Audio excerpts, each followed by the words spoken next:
for this wonderful webinar this afternoon on a dreary Wednesday. I am Jill Nagy Reynolds from the SBA Columbus District Office, and we are going to learn about marketing to the federal government this afternoon. And so this webinar is designed to help you prepare for the Ohio Business Matchmaker, which will be on May 3rd and 4th at the Nutter Center in Dayton. We aren't going to start quite yet. We're just going to give people some time to log in. We found over the years that people tend to log in right at the start time of the webinar.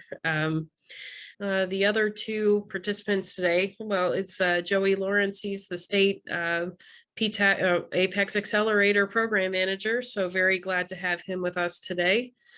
And again, I am with the SBA Columbus District Office, and this webinar is a series of trainings that we are hosting, organizing to lead up to the Ohio Business Matchmaker. So hopefully you're here today because you want to learn more about marketing to the government. And so you're going to learn about the Apex accelerators as well. Before I introduce Billy, just a couple of housekeeping things. We are a pretty small group today, so go ahead if you have questions, put them into the chat. But if it's more complicated, we may just go ahead and unmute your line and have you speak directly. Usually when we have larger webinar trainings, that's hard to do, but with a smaller group, we may be able to do that. So this is being recorded. After the recording is done, in a few days, it will be uploaded onto the Ohio Business Matchmaker website so that you can go back to it, view it again, or you can tell friends and colleagues about it, and you can have them learn more about marketing to the government. So without further ado, I'm going to introduce you to our presenter for today. He is Billy Grill, and he is with the Ohio University Apex Accelerator in Dayton, Ohio. He has, I don't have his bio in front of me, so I'm going to have him give all of his accolades, but I've worked with him for the last 3 or 4 years, and it's been great and very knowledgeable. I feel like I learn something every time I hear you present. So without further ado, I'm going to turn it over to you, Billy. Thank you. No, I appreciate it, Jill. I guess all you guys need to know is I've been at this for about 20 years and got a lot of the scars to prove it. Overall, the government is a huge beast to even learn about. So what I want to do for you guys today, I want to show you how to break it down into chunks, manageable pieces, and hopefully start pulling together the data to make some actionable decisions off of. It goes back, how do you eat an elephant? One bite at a time. One thing from a rules of engagement perspective, I'm really informal, guys. If you have something you want to know or a question, feel free to speak up. I'm also always available. I really do dig this stuff. It's fun to me, even though it may not be the most fun to everybody. But really, the most important information you'll take away today is going to be that you can't take all of the information away today. This is like drinking from a fire hose. There's just too much to digest. So my contact information is going to be on the last slide. I'm always available for questions. If for some reason I'm not available, I'll make sure that you get an answer one way or another. Because overall, Apex Accelerators, we're a team. It's a nationwide organization, global almost, with some Apex Accelerators in different territories of the U.S. And our mission is to help you guys navigate the nuances of working with federal, state, and local government. It is a very complex environment, sometimes intimidating, but we're here to be your trusted advisors, to walk you through a step-by-step, repeatable process that should result in success. So what are we covering today? I want to cover the overall federal market, the marketing process as I see it, some tips and tricks, and some do's and don'ts. The accelerator services overall, you can see we provide I have this slide on every presentation I give because I think it's so important for you guys to understand everything that we can do and all the resources we have.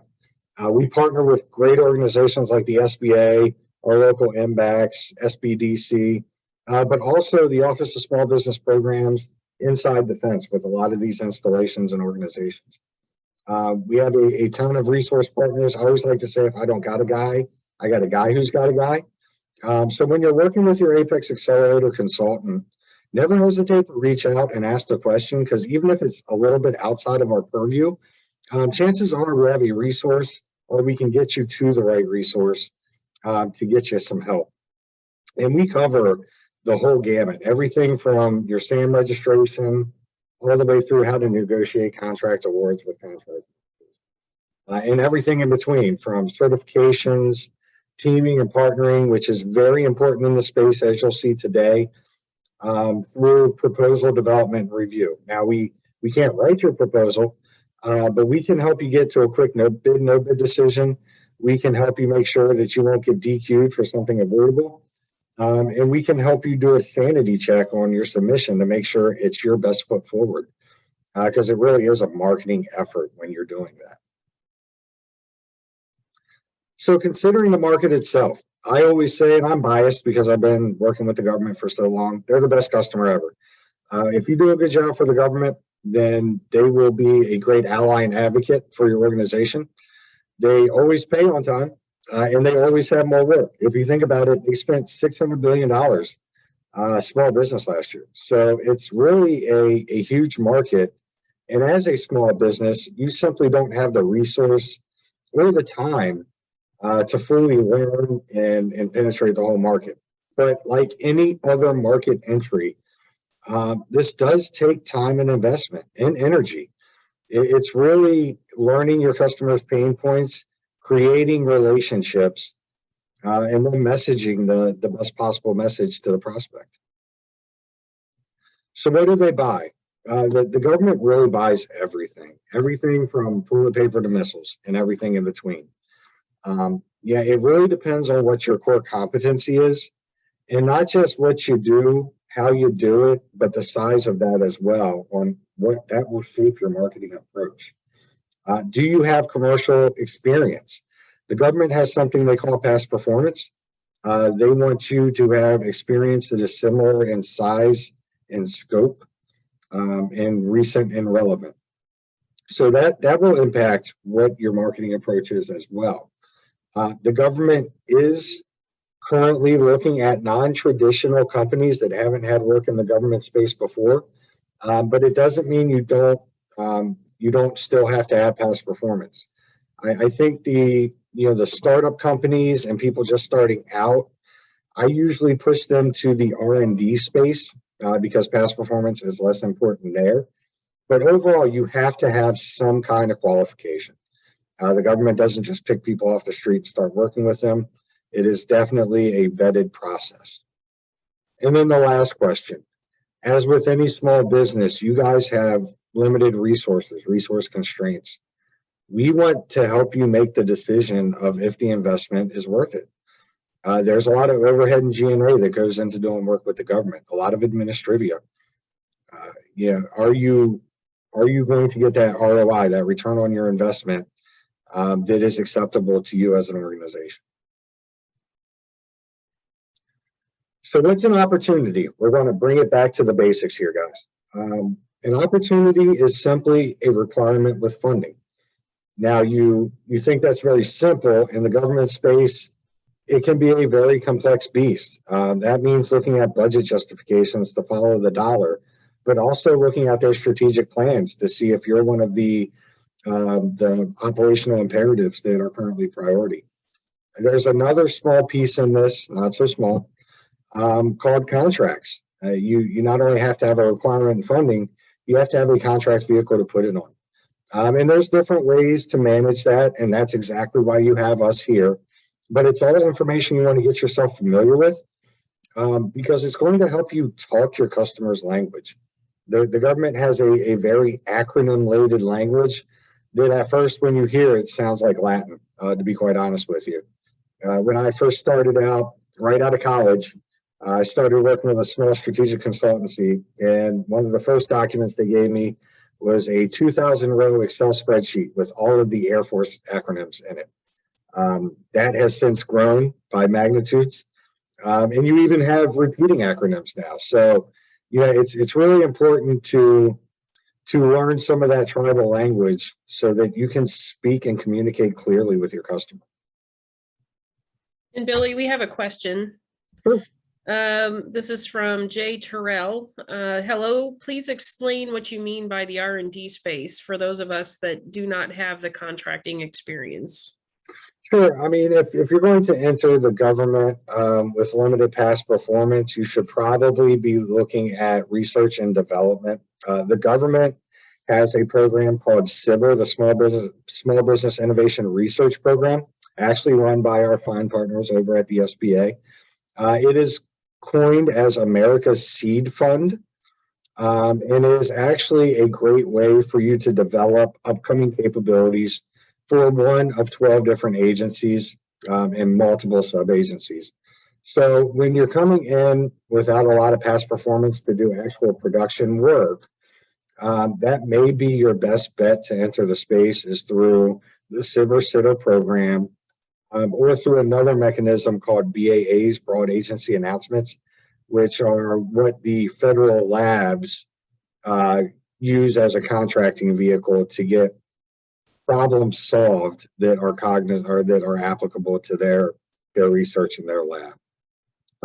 I can tell you that right now is a great time to be looking at the government space. There has been multiple executive orders around diversity, equity, inclusion, increased defense industrial-based participants, new entrants. So they really are pushing for that new blood in the space and new ideas. And really what it comes down to is doing your legwork, doing your homework, putting together a good plan of attack, and then executing that plan. And that's something that we can help you with at the Apex Accelerator. You want to know whether you do want to target the production space, the business systems, or if you fit better in that research and development space. You also want to know, is anybody else doing that research currently? Are you missing the boat? Are there any patents out there already for the technology that you're proposing? Things like that can really throw your plan into disarray if you don't take the time to gather the data and turn it into information. So these are the basic business development areas of growth. And guys, ask questions as they come. More than happy to take a break and answer any of them. Again, this is pretty dense material because I'm taking you through basically an A to Z of how to collect data relevant to your organization and then turn it into information and then act on it. So there is a lot here to take in, but the important part is to just know that you're always welcome to ask questions. You're always welcome to sidebar it with me afterwards. More than happy to do a deep dive with anybody. So really the only 4 areas your company can grow in is your current client, current capability, current client, new capability.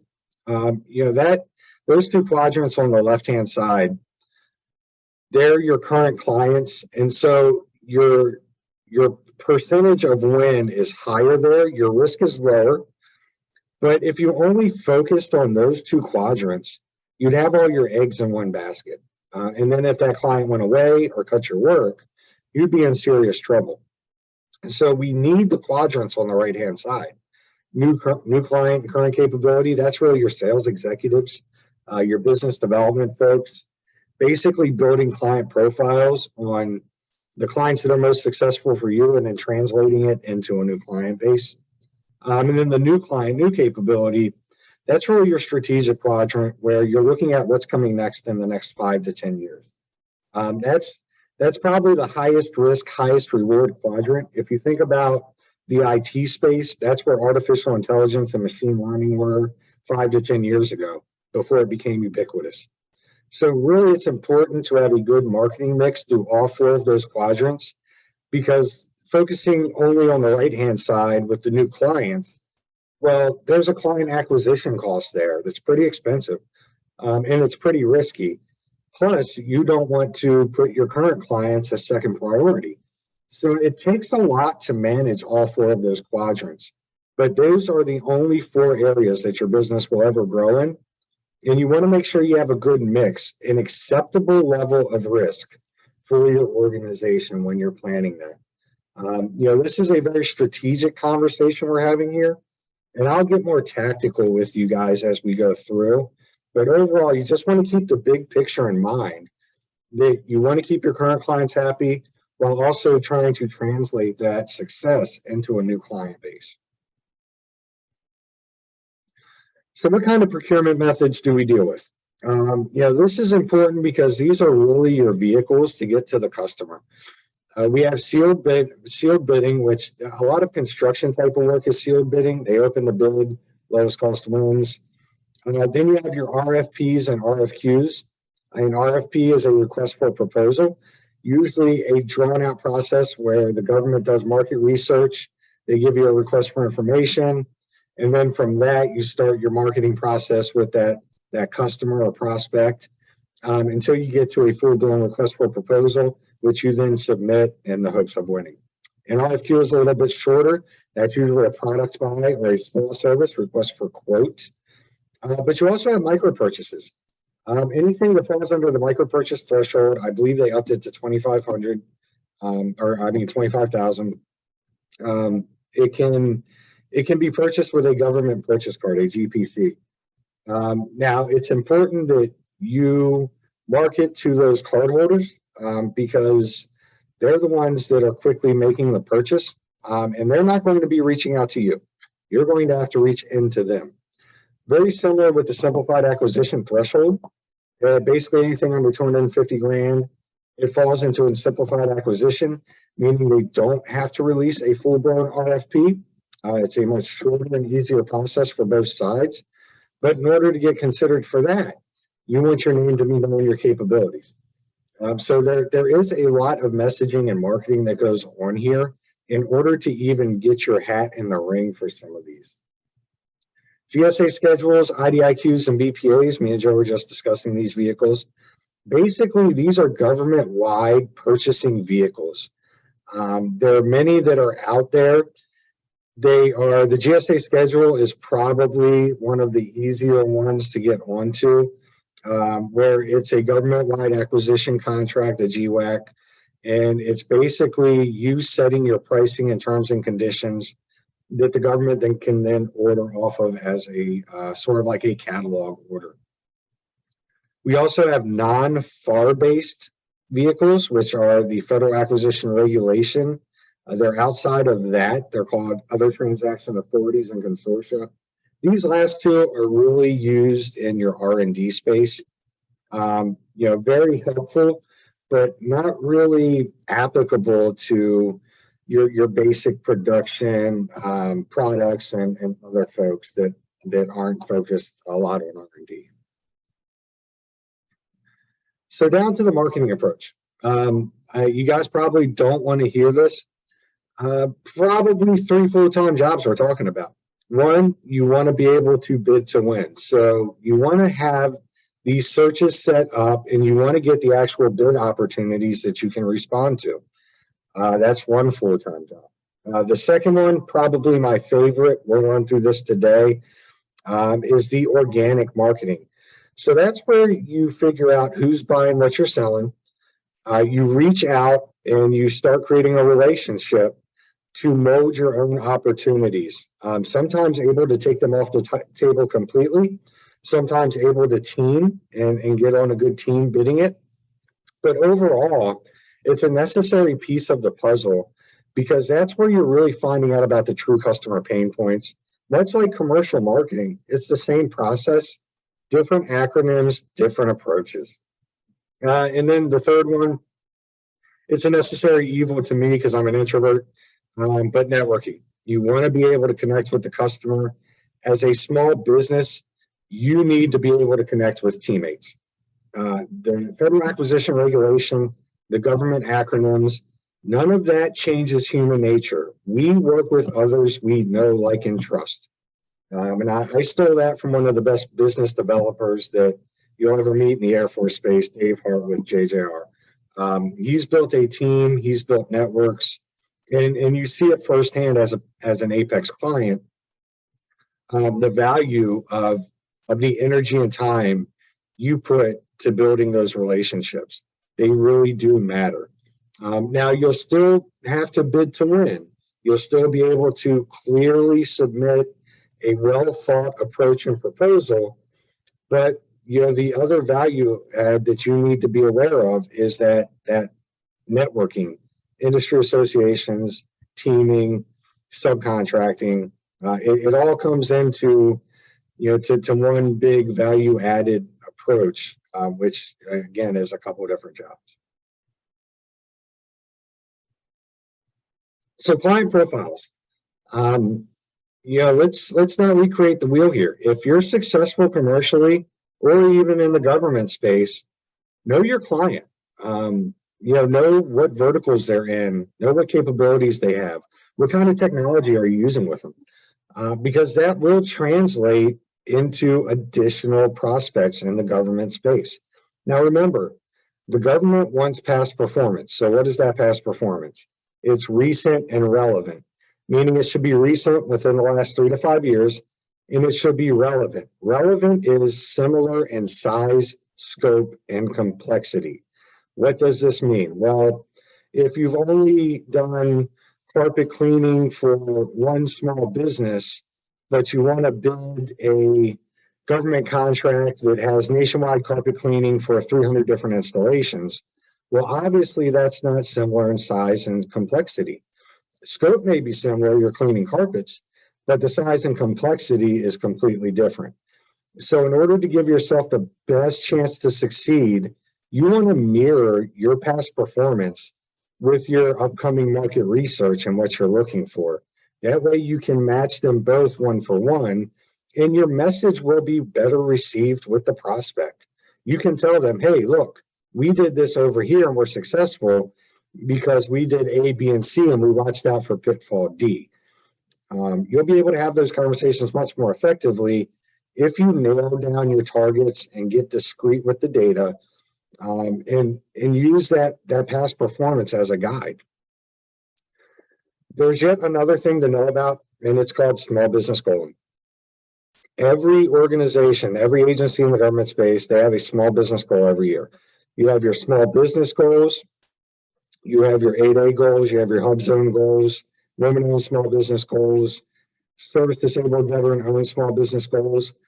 Every agency has these goals. So when you're picking out your top 10 or top 20, and we'll see this in action here in a little bit, you'll be able to prioritize them based on who is meeting and not meeting their goals in that area. So it can help you prioritize your outreach, which makes you work more efficiently. But it also helps you message the government in a way that they might be a little bit more receptive. And we'll cover that here in a bit.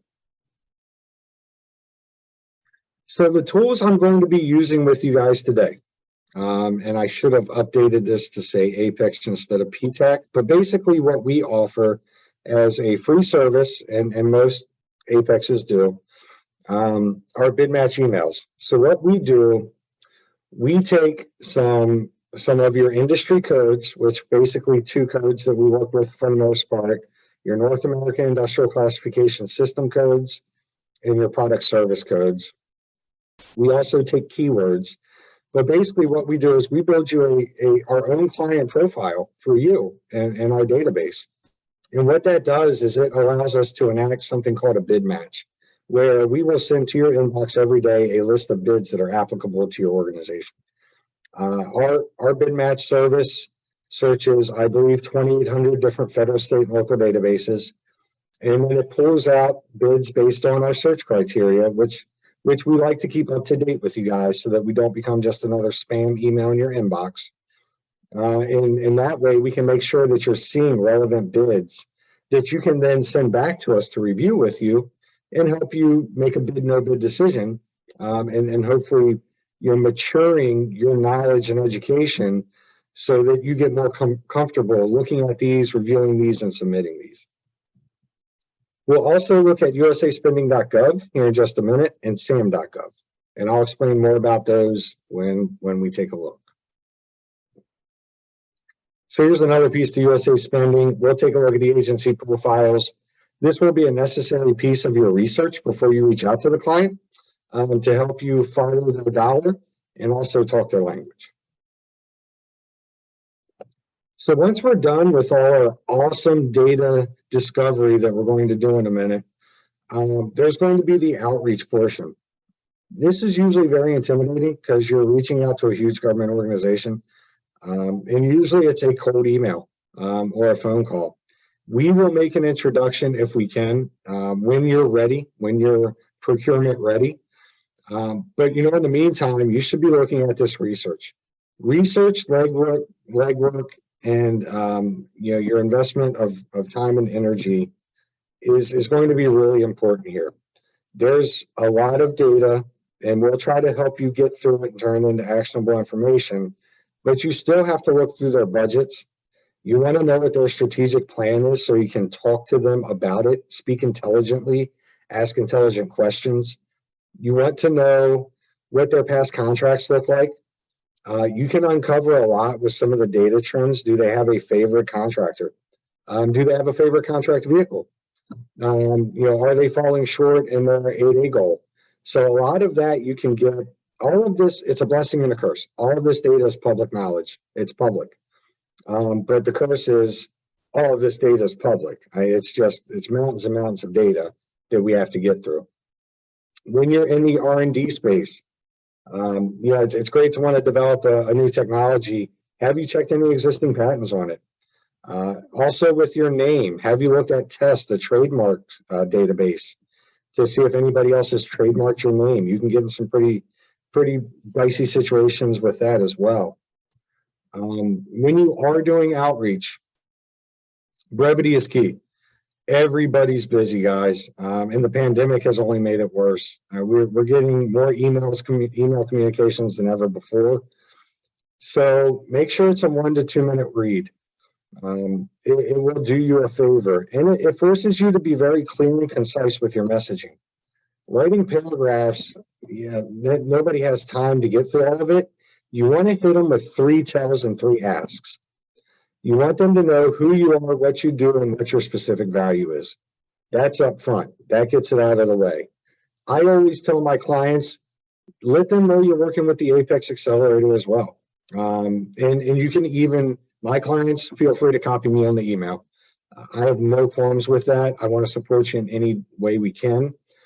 As an Apex Accelerator, I can do a lot of things for you or with you, but I can never represent your company. So you'll never get an email saying, hey, I'm reaching out on behalf of. You guys got to do the legwork there.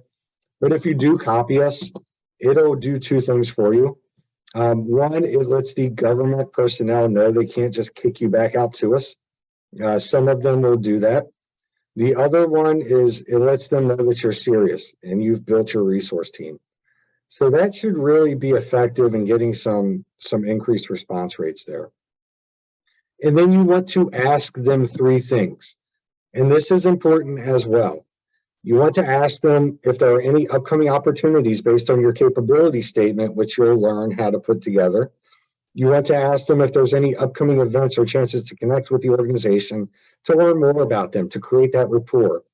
And then the 3rd ask is really the real ask, but we want to bury the lead here. Are there any other people in the organization you should be speaking with based on your capability? Disclaimer time. Not all organizations are as helpful as others. Their mission is not to help you do business development. We're simply asking questions. They do not have to help us. What their mission is to increase the small business awards overall, meaning they want to be completely unbiased in their opinion, in their actions.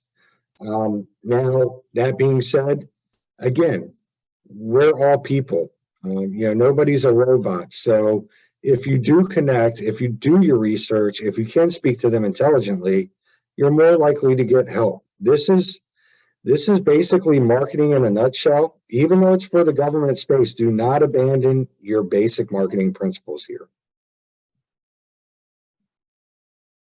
Any questions? Guys, I know I talk quick, and it's mostly because we have so much information to cover in such a short amount of time. So again, just remember, I'm always available by email, by phone, by fax if you need to. Always a resource for you, and we can review any of this we need to be, or your primary Apex Accelerator counselor. I don't see anything in the chat right now. Well, cool. It's just, They might have already glazed over. I mean, I might have lost them with Oh, the wait, here comes one. talk. Oh, great, somebody's up. Okay, cool. Okay, well, we have a recording of this, so it'll, I can answer that. It'll be available on the Ohio Business Matchmaker website in about a week, and as well as the Ohio University Apex Accelerator website. So yes. And I will put the link to the Ohio Business Matchmaker in the chat. Jay has another question. Thank you for the info. Other than the actual organization, do you have any good websites to conduct research? I think that's timely. Oh, you are my man. Yeah, if there was a better segue, I don't know what it is. So why, yes, we do. And wait, the R&D, we had another question. R&D does stand for research and development.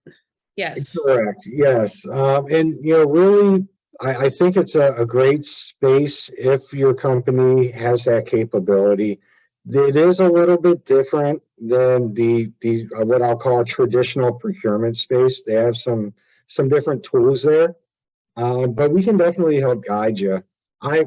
Just full disclosure, guys, I'm a data geek and a geek overall at heart, so I love the R&D space, and I'm right by the Air Force Research Labs. So more than happy to talk shop with you if you ever want to. Without any more before I start hopping into this data. No, I just I put the Ohio Business Matchmaker website into the chat. Awesome. So you'll have a listing of all of the webinar trainings. Those are all free. Early bird registration for the matchmaking. I'm sorry, I'm just cutting right in, Billy. No, by all means, go. We need that ad space.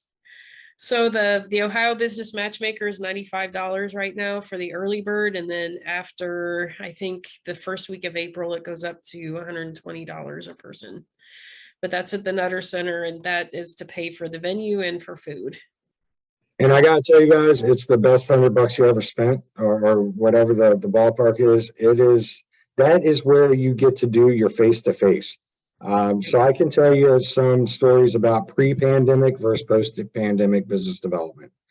Pre-pandemic, there was a lot of sidebar conversations in the hallways at these conferences.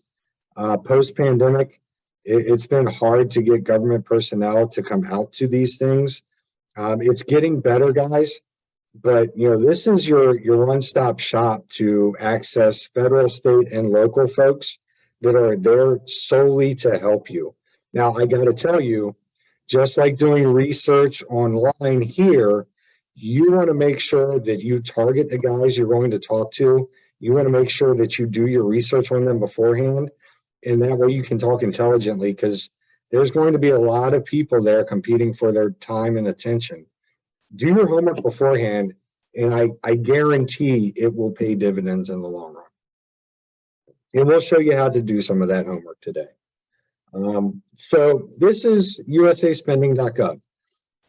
It is fed by the authoritative data sources for government procurement, federal procurement data systems, grants.gov, and a few other systems here and there on the state side. This is a huge amount of data. So basically what happened in 2008, there was some government transparency concerns. So the government started peeling back the curtain a little bit. This was the product of that. And probably one of my favorite websites to take clients through, because I'm going to show you how to figure out who's buying what you're selling, all the way down to the government office level. So that you know the exact acronyms at the end of that tail, that office symbol, and you can start getting the plan of outreach together. So what I'm going to consider, guys, let's just say I'm a small contractor in Dayton, Ohio that builds corrugated metal buildings for industrial use. Let's go with that. So what I'm going to do here, I go to usaspending.gov. And the first thing I want to know is what my NAICS code is. So if you ever have a question on what your NAICS codes are, there should be, let's see, a census site, census.gov, North American Industrial Classification System codes, where you can find your code. And then there's also a PSC website to find your product service codes. Here's the difference in the codes. North American Industrial Classification System, the census uses it. It is a 2, 4, or 6-digit code that gets you down into an industry vertical. They are very broad, but broad is good sometimes because we always want to start broad and then start narrowing it down. Then you have product service codes. Product service codes are 4 digits and they're usually little bit more discrete. For instance, if you're in IT and you're doing cybersecurity, there are various IT related NAICS codes that are all pretty broad: custom computer design, other computer related systems, data and software. But if you look at the product service codes, DJ01 and DJ10, that specifically calls out cybersecurity compliance as a service or cybersecurity compliance labor category. And that's really the difference there. You can dial it down a little bit more. And really get with your Apex counselor on how you want to put those codes on your capability statement. They can help you find codes. I look through a lot of codes with my clients and really help them get started because they're usable in every contracting system. So it's important to know that. What I'm going to do here is run through some of the search criteria. Really the base I want you to get from this exercise is this is a federal system that's public to you. Get in here and play around with it. Get comfortable with the search criteria. Figure out what it means and what is the best search mix for you. I always start with the last 5 to 6 years because, again, you want your data to be recent and relevant. Then I always come straight down here and go to my NAICS code. And I'm cheating, guys, because I know some of these codes. So we'll just go to our 2.3, our construction. And we'll keep it really broad. I just want non-residential building construction. That seems to fit the best, because I'm doing those corrugated metal buildings. So that's not really going to be residential. So I go ahead, let's kick that search. A lot of opportunities there, guys. I don't want that many opportunities, but let's wait. I am in Ohio, so let's go ahead and look at the United States. And I'm kind of a regional guy, so I'm in Dayton. Dayton's close to everything. Let's go with Ohio, Indiana, and Kentucky. We'll do that as a regional search. We don't want to go to Michigan because, that whole rivalry thing. So we'll just keep it to those 3. So we go from 90-some thousand to 3,000, but that's still a lot of opportunities there. So maybe I'm just starting out. I'm a small business, so I only want the small business set asides. And then run that search again. So we go from, tens of thousands to, we got 373. I think that's a pretty good setup there to say, okay, these are the small business opportunities to look at. And these are the guys that are buying what I'm selling here. So we got the Department of Army, Public Building Service, Air Force, National Park Service, Defense Logistics, FAA, et cetera, et cetera. That's still not discrete enough. So I want to download this data. I'm just going to take all the award data. We'll go ahead and close that for now. I'll show you a couple other things while we're looking at some more of this feedback. This will show you how things are trending. I got to tell you, when you're a business development guy or a sales guy, and it comes time for your quarterly program management reports, the bosses love these pretty pictures. It's really easy to tell a story. You can get geographic. So if you're You know, looking at Ohio, Indiana, Kentucky, you can see Ohio is probably your best target. But you can even get down and get to the actual congressional district. So if you guys have some political connections, it's not unheard of in this space. You can reach out and, you know, let your congressman know that you're looking at his district, things like that. Use all the tools available. I do see that my data just downloaded.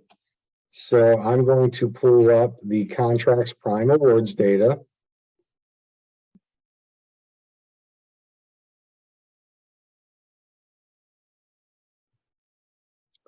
Can you see the spreadsheet, Joe, or should I do a new share? I can see it. Well, that's maybe just a little bit bigger. I can see it pretty well. Okay, I'm going to basically, this is a huge spreadsheet of data, guys. There's going to be a couple of different rows you're going to be interested in. This row right here. So this row is what you call a DODAC, a DOD Activity Accounting Code. So take that down in your notes. Row Y is very important. And I'll tell you why, because this DODAC, so for example, I'm depressed that I know this by heart, but W912QR is the U.S. Army Corps of Engineers Louisville District. So if you know that you want to work with the Louisville District and you know you only want opportunities from them, you can take this code right here, and we're going to use it in the next system we look at called SAM.gov. So you could even search by these or filter by these. So we'll do a quick sort and filter, expand the selection. I should have went Z to A. So I can tell you right off the bat, all the W's are armies, but now we're going to see what part of Army. So we're down to who's got the money. Remember, you need your funding to have an opportunity, but this is the awarding office. So this is the requirement to have the opportunity, but you also have your funding, which will be this guy. So you have your requirement office and your funding office. So now you know where the dollar comes from and where the requirement comes from. That's starting to make sense to us now. We're starting to be able to surround this opportunity a bit. Another great thing to know is going to be, if I can find it, whether or not it's a definitive contract or a task order or a purchase order, delivery order. Definitive contract is going to be your larger contract vehicles that we talked about. And then your delivery orders are some of these smaller contracts, purchase orders. So again, you know, look at all this data. You can get stuck in this all day, guys. I can tell you, this probably isn't, let's see. This small business set aside probably isn't that helpful because the only thing you get outside of it is small business or other than small business. You get a bunch of T's and F's here. You know, I think a lot of it is just noise. Let's get down to what you want to know. You want to know the awarding office code, and then you want the office name. Billy, is there an easy way to look up the office codes outside of like just Googling them, or how can they? I know it's on this spreadsheet, but and then just describing DODACs, they're individual locations within an agency, right? So like the Air Force might have multiple DODACs. Oh yeah, definitely. They're the office codes basically. So you know, when you look at the sub agency is only going to take you down as far as Department of the Army. That doesn't do you any good. These guys are so big. You want to have this code, or you at the very least want to know the office symbol. And I'll show you an office symbol. You can see Fort Mitchell. So these are office symbols outside of the code. So AFL-CMC Lifecycle Management Center, PCIO, that's the office within Lifecycle Management Center. So it gives you the location. Now, I can tell you, Jill, that if you look at any solicitation that comes out of the U.S. Army Corps of Engineers Louisville, It's the first 6 letters or numbers is going to be your DODAC for every one of them. That'll get you down to the office level. Some organizations, so we'll go back to our federal award sheet, and we'll say, so let's take that as an example, Jill, and say that you do want to work for the U.S. Army Corps Louisville District. You saw them in your search results. The first thing I'm going to do is go to their website.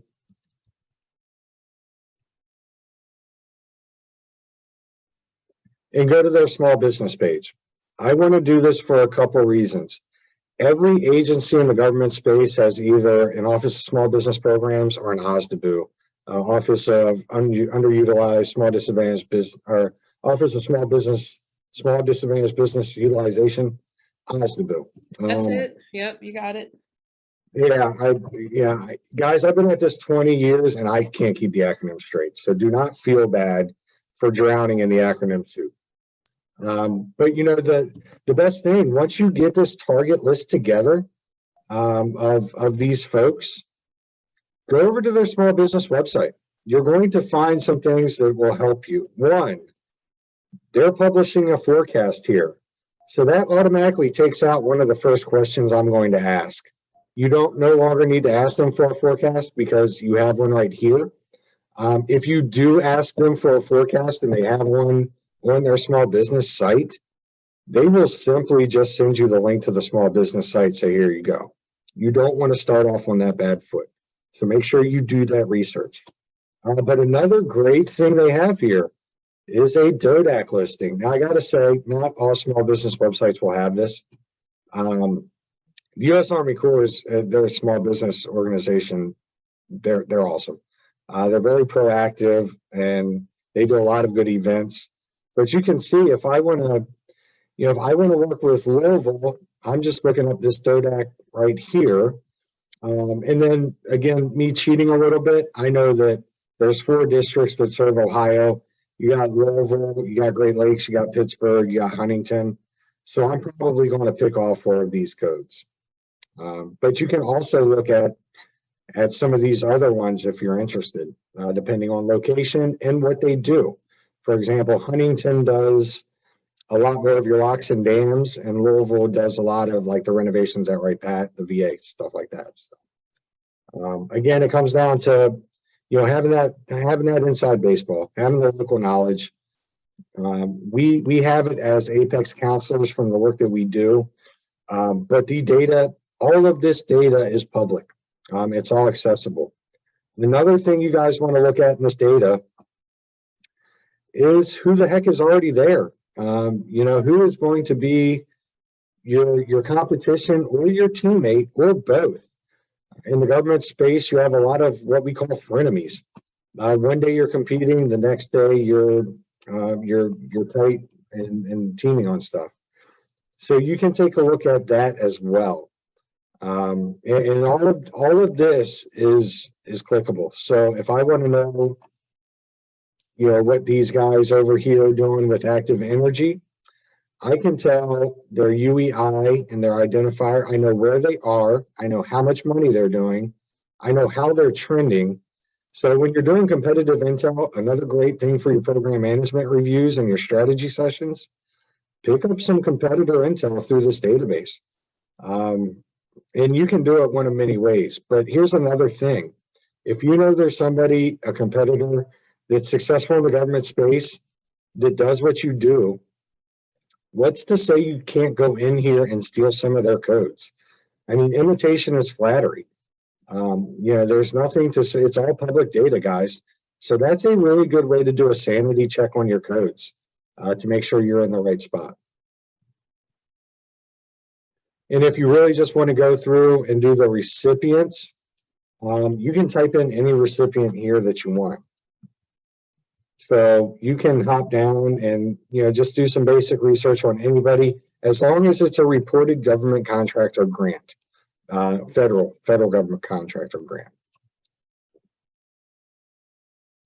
So any questions on that so far? Just the kind of the basics here, running through the data. We have one kudo from Tierra Turnage saying that it's been super helpful. And I will say that it's great to be with a data guy watching you go through this. You make it look easy. And it just I want to tell everybody it takes a little bit of time, and give yourself that time too. Oh, Yeah. just know this is a government system, Jill, so it's probably already half broken. So Oh, they're not going to yeah. break it anymore. And Get in here and it's, play around. and I think and since my days with PTAC, it's great to know about the DODAX and searching by that. If you're looking for a specific location, and those don't change. Right.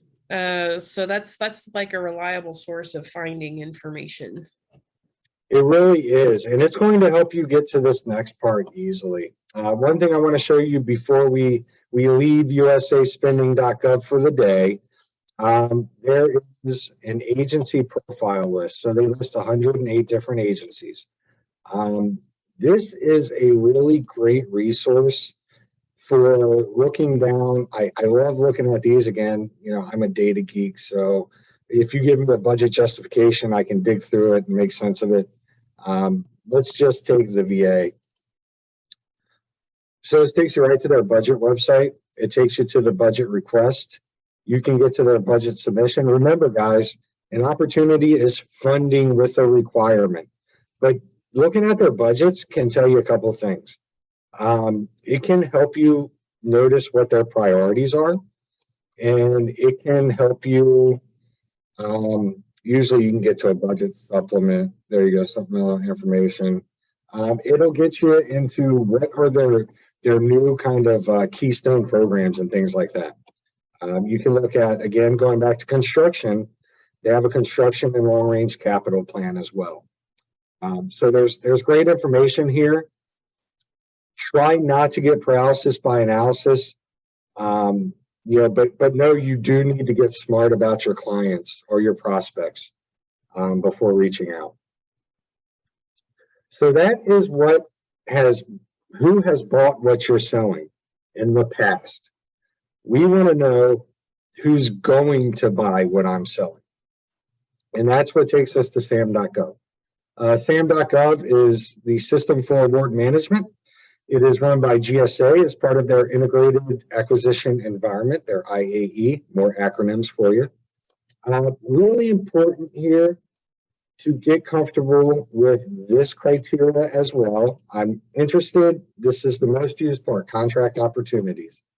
If you'll notice, guys, this is the same search criteria that you just saw over here. I mean, if you're doing one search in here, why don't you just replicate it, right? So let's do that. Let's replicate the search. I want to know 2362, my NAICS code, and I want it in the locations of Ohio, Indiana, and Kentucky. So that is basically our search. Now you have 134 different results here. That's a lot to get through. So I may want to skinny it down a little bit. And this time, see, I'm not going to do the set aside. I'm not interested in small business set asides yet. And I'll tell you why.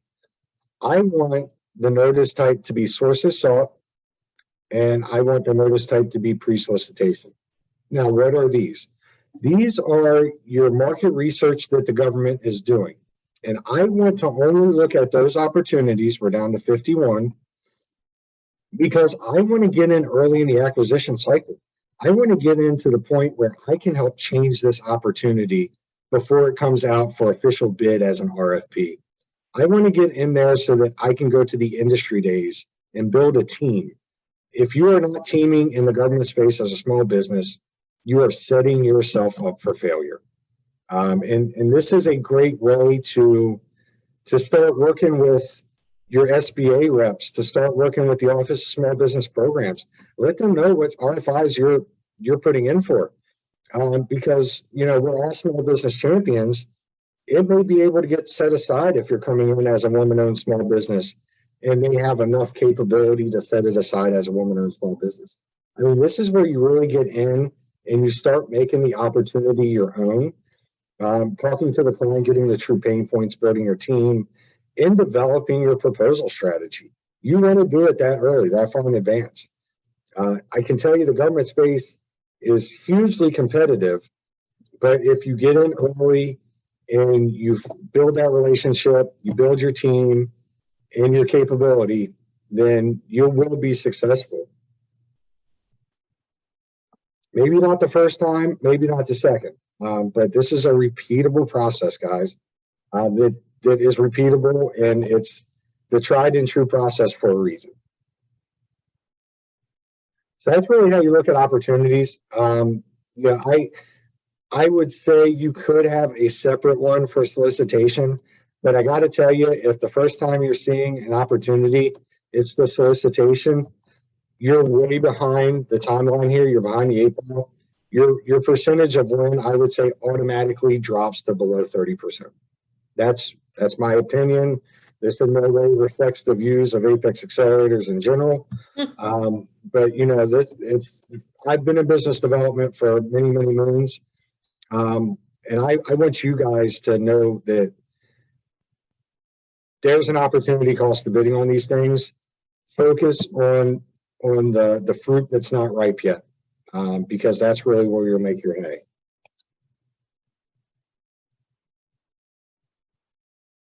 Another thing I want to look at, though, guys, remember there's 3 approaches to market. That's the bid to win. Oh, by the way, there's just one thing here that we can do real quick. Everybody should have their own SAM account. I'm a firm believer in that. Let me grab my phone so that I can grab my double authentication.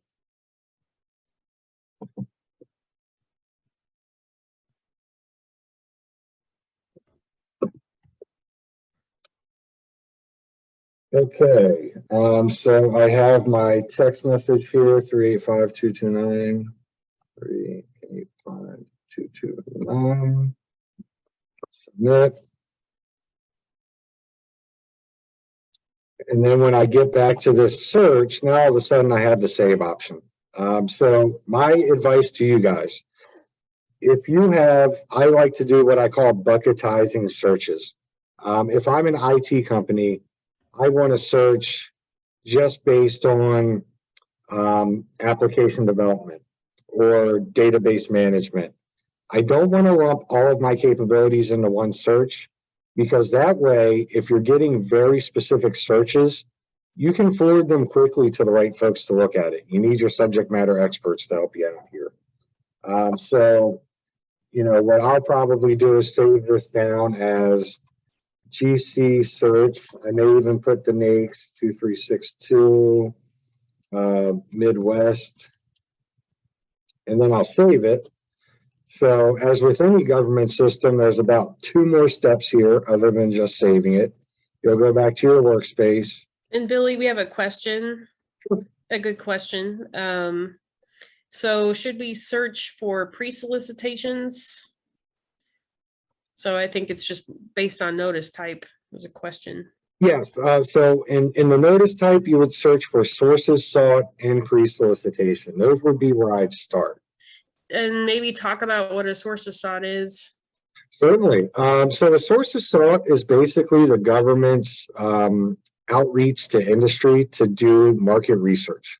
It is part of the federal acquisition regulation process, where the government wants to solicit capability and feedback from industry on different opportunities they want to put out. They're really they're attempting to create a two-way street for communication so that they're getting the best value and the best capability, all the while, you know, industry gets to have their say in their expertise. Very good way to start your marketing to the government. Now, you'll never get a contract based on a request for information, aka sources sought response. But overall, and there's minute differences between those two, but overall, It's an excellent way to get in front of the client and start molding that opportunity. You can do things like make sure that your socioeconomic category is well known and that you are capable. Because if there are, it's called the rule of two. If there's more than one capable company of providing that, then you can get with your small business champions inside the fence and try to get that set aside for your set aside. That limits competition, which is great for you. Another great thing you can do with the opportunity is suggest different requirements or capability. Maybe you want all of your folks on the electric space to have a certain electrical engineering certification. Again, that limits competition and it makes the requirements beneficial to your company. It's really a long process of what we call capture management in business development in order to give yourself the best possible P of win, which is percentage of win for the opportunity. Does that make sense? Did that make sense to you, Joe? Yes, and it goes back to where you had said before that if you see a solicitation, I totally agree. Like if you see a solicitation and you're seeing it for the first time, you're too late to put together a really good proposal. It's at the sources sought level or request for information that you could, it's not getting ahead of the requirement, but it's giving you more of a timeline in how to prepare for it, because sometimes these contracts will require you to build teams. And the more information you have at the beginning, when, like Billy said, a sources sought notification does not result in a contract, but they are currently looking for qualified sources. Mm-hmm. So it's also when the government is trying to decide which set aside, if any, to use, like if they're going to use woman-owned or 8A or HUBZone. If they have two technically capable HUBZone companies respond to that sources sought notification, it could potentially go out as a HUBZone set aside then, which would really narrow your competition if you were a HUBZone certified company. Yeah, and we will run you guys through your certification eligibility as part of our Apex Accelerator process to get you what we call GIB and DIB ready, government industrial base and defense industrial base, so that you'll know what you're eligible for, what the pros and cons to each are. So that's that's part of our process as well. So after you save your search, the next process is going to be to sign in. You'll see our GC search right here. If you click on this actions button, which they do their best to hide from you, I mean, there's absolutely no indication that this does all these things. You can do a couple of things. I can duplicate this search. So say I want a search, exact same search, but I want it for the Southeast and the Southwest. I can duplicate that, make small changes to the search and rename it. But you can also have it notify yourself. So if you click on this notify tab, every time that search's results change, it sends you an email so that you stay up to date on the changes. And you can download all the opportunities so you can slice and dice the data. Again, really helpful during program management reviews, BD reviews, and strategy sessions. As you can see, I've done 1 or 8 demo searches in my time. So we'll go back to the search.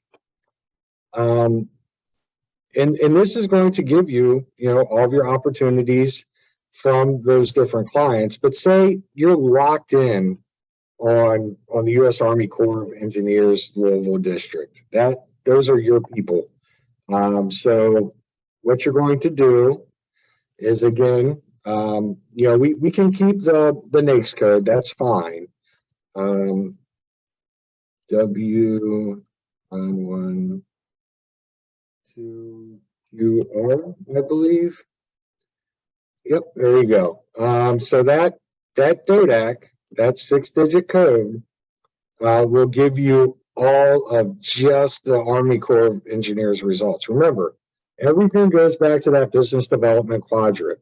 We're either searching by capability or we're searching by client.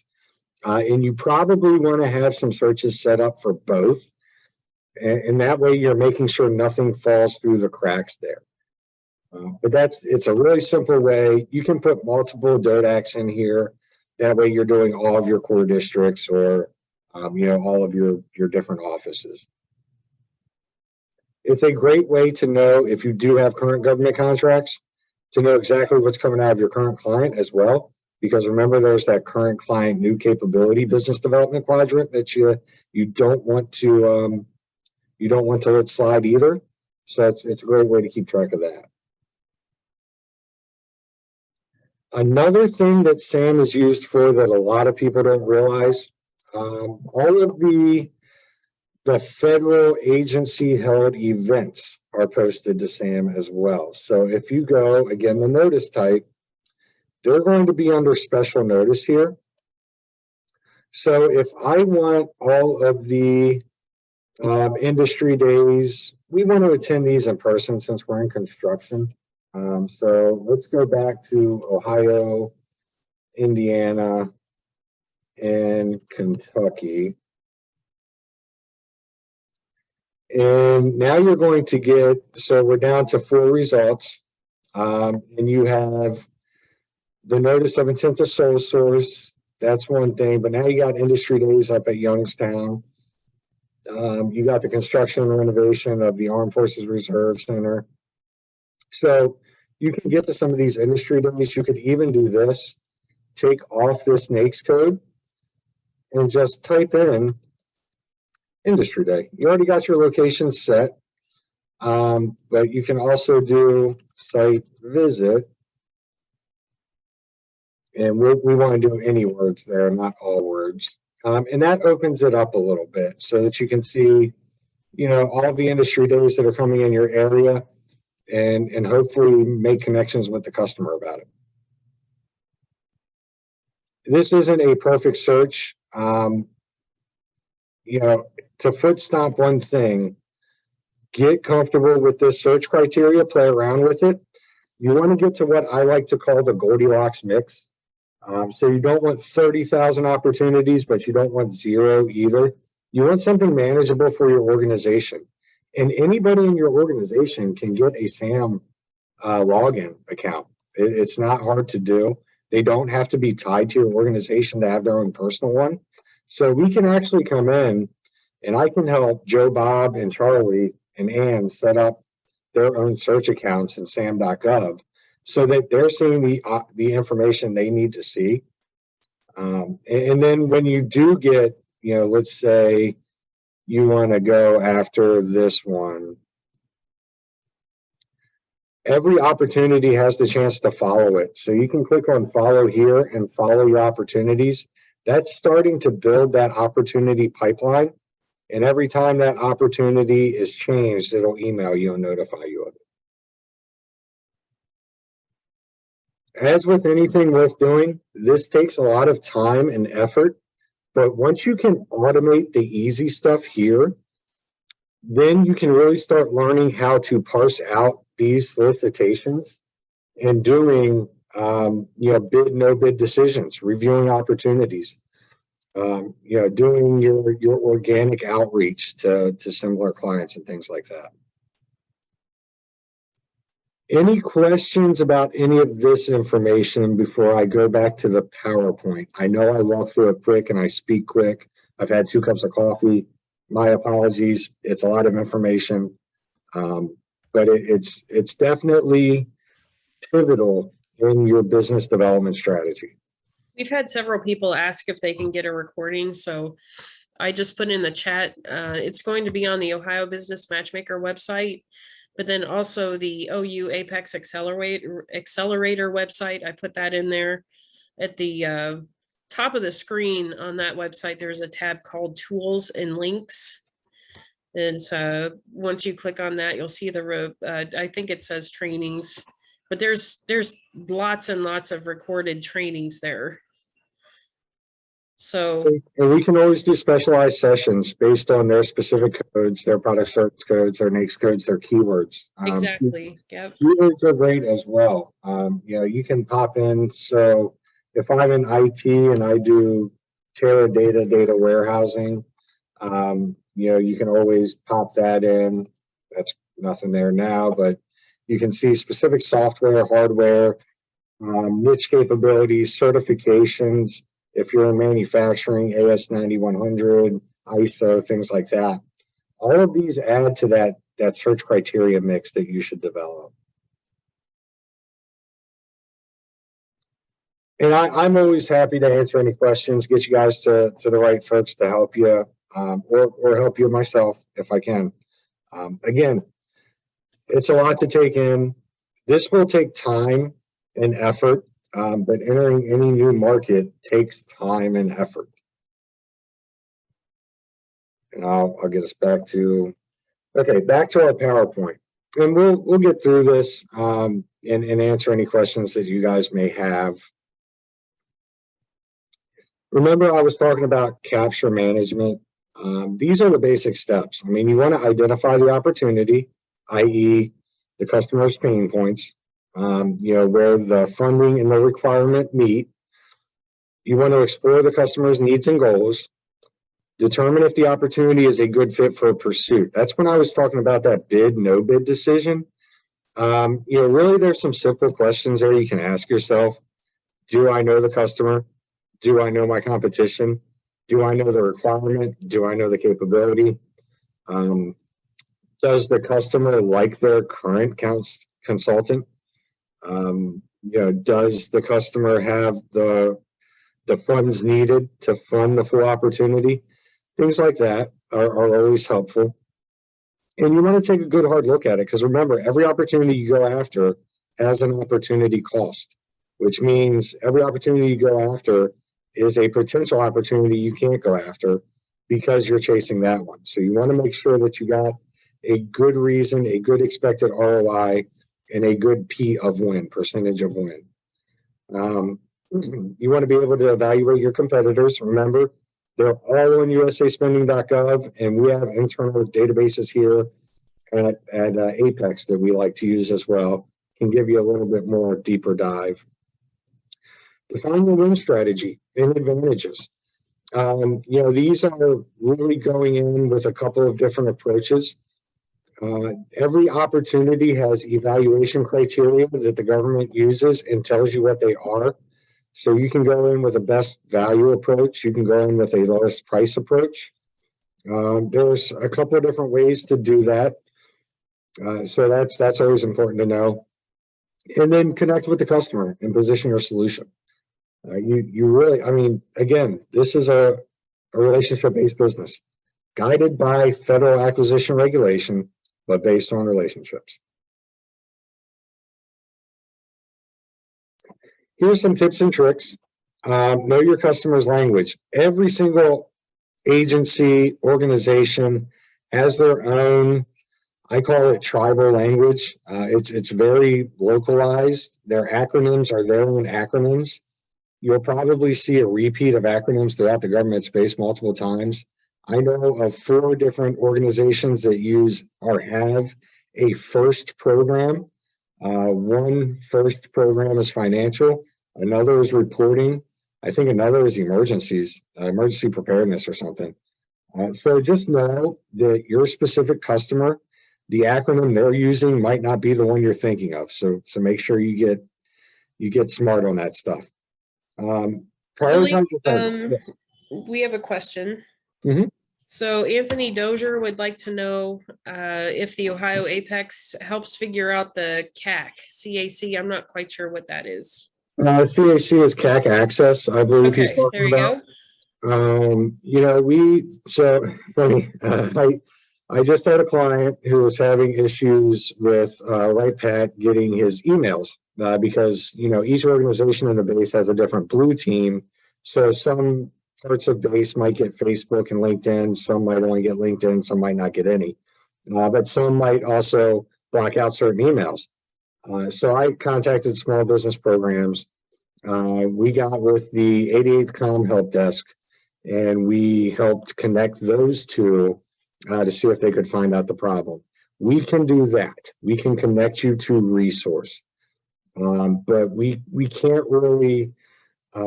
Yeah, like I said, if I don't got a guy, I got a guy who's got a guy, but I'm hardly ever that actual guy when it comes to stuff inside the fence. We can certainly investigate it and help you connect with the right folks, though. I won't shy away from that, so feel free to sidebar it with me, pop me an email, and I'll see if I can't get you with the right folks there. Anything else, Joe? We still good?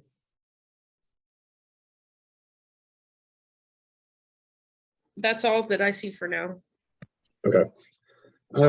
Yeah, basically what we're doing here, all of this data, guys, it's meant to prioritize the relationships that you're creating. That sounds cold. It is not meant to be.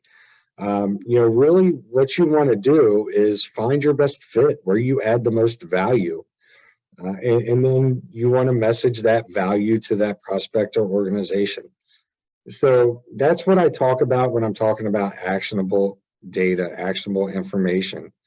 You want to find out where you can add the most value and start creating that rapport. Get your capability statements together, get that value proposition nice and tight, and then you go in with your 3 tells and your 3 asks. So again, I know I can't foot stop it enough. Do your research, talk in their language, ask intelligent questions. Go in there letting them know that you've put in the effort. They will appreciate it. Use your capability statement. No mass emails. And even if you are copying and pasting the verbiage to one email, double, triple check it. Make sure you're putting something in there specific to their organization. Your agency contacts. Your small business specialists are your champions. Your PCRs, they're with the SBA. They're also your champions. Your contracting officers are overworked and underpaid. They're an often beat down bunch because I just got done reviewing a proposal with only 22 responses. I can tell you it is the toughest thing ever. So if they're not getting back to you, just know that they're hugely busy. They got a ton on their plate. They will help you how they can if they can. But usually our process is to go into the small business specialist, the OSBP folks. In some instances, certain set-asides like 8A, we might start looking at contracting officer lists or certain kind of unique circumstances. And then your individual buyers. And we can help you sniff out a lot of this data. Again, it's the federal government, a lot of it's public, but then again, a lot of it's public. So there is a ton of data out there. Do know your customer, do know the rules. Know your federal acquisition regulation, your DFAR, your defense federal acquisition regulation. It's important because the government gives you their playbook. I mean, they tell you exactly what they do, how they do it, and why they're doing it. It's only one chapter, guys. Now it's 1,063 pages and 53 subparts, but one chapter. I mean, it's not terrible. I'll do one more screen share just because I want to give you this little nugget. So the DAU has something called the subway map. Really helpful picture of how government acquisition works. I really enjoy this because it tells you exactly where the industry engagement begins, what the acquisition planning, evaluation, things like that. Each one of these are hyperlinked, and they link to a certain part of the FAR. Again, federal acquisition regulation, it is their playbook of exactly what they're going to do and how they're going to do it. This is a little bit outside of marketing, but really a helpful tool anyway. If you're just coming into this, get familiar with the language, and it'll help you in the long run. So sorry, quick caveat there, back to business. Don't be afraid to ask questions. don't be late. You can't submit your proposal late. They're looking for any chance to DQ proposals because like I just said, they have a ton of proposals to evaluate. So any reason they can kick it out, they will. Don't be unreliable. Don't oversell yourself. You want to be honest with the government. They really are the best client, but they have honest expectations as well. If you go in there being everything to everyone, you're not going to be successful. Don't drag out your presentations, submit sloppy paperwork. Don't have unrealistic goals. I've seen people spend 1 to 2 years trying to break into this space with minimal success. They're very successful now, but it takes a lot of perseverance. And you have to prepare yourself for that investment. Are you guys ready for the government space? Are you ready to take on the additional administration, the additional contracting costs, the additional cybersecurity and mandates and overhead? So, keep that in mind, and we'll definitely help inform you and prepare you the best we can so that you can make the best decision for your business. Most important slide here, guys, my info. Contact me anytime. I'm always here, floating around somewhere with my hair on fire like the rest of you. We dig what we do. I know this was a lot. Like I said in the beginning, you're drinking from a fire hose. You're not going to get it all in one sitting. But if this can even prepare one of you for the matchmaker, or even bigger picture, your day-to-day with the government, then I've done my job, and we'll continue to. By the way, I typed in the wrong number there. Let me get you the right number. That's my fault. I'll pop my office number in the chat box for you guys. I can do it if you want. Sure. I actually, so that's a combination of my office number and my cell number. That's about how crazy this week has been. I usually don't make those mistakes. So what is it? 937? 230-9896.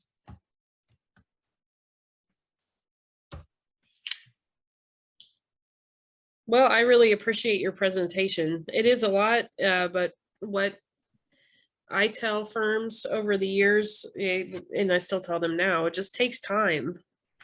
You have to give yourself time to learn this different language. I have a question about your email. So can you go back to your the screen with your email on it? I'll pop it in chat for everybody. How about that? Okay. That way it's quickly clickable. It does take time. There it is. It is so rewarding though.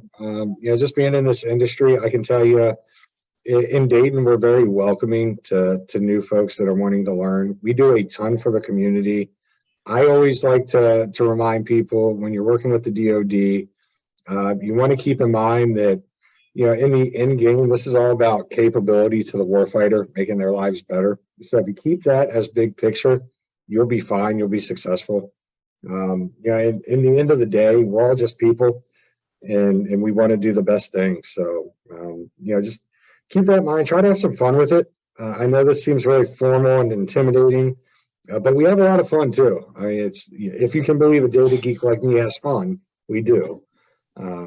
Just a great space to be in overall.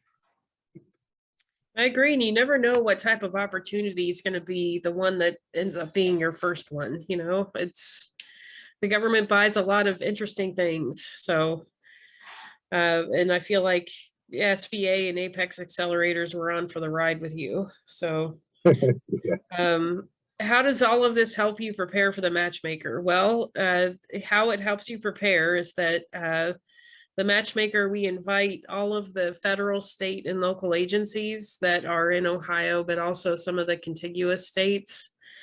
But we always get good representation from the Air Force, from Department of Energy, EPA, National Guard, state agencies. And if you've had a chance through the training that Billy just did to conduct some of your own market research and discover some opportunities, say, for example, you find some work within the Air Force, then when you meet with them in person, you can say, look, I've done this research, I found this opportunity. you're allowing them to help you on the next level already, because you're showing them that you know how to do some of this market research. And because like Billy said, if you just approach them with how do I do business with you, they'll just direct you to their website, and that's going to be it. Yeah. The more prepared you are, the more content your meeting with the buyers will have for you. Definitely, and we can help with some of that local knowledge ourselves. The Apex, we're very much a national global organization, but we exist in each locality, so we have a lot of local knowledge to help you and hopefully help you sift through some of that data. But pay attention to who's priming in the area too, because another way in is to subcontract. So make sure that you're targeting prime contractors in the government themselves to double your chances, double your odds of success. All right, and I don't see any other questions going through right now. So we'll give it one last ditch effort. Does anyone have any more questions for Billy?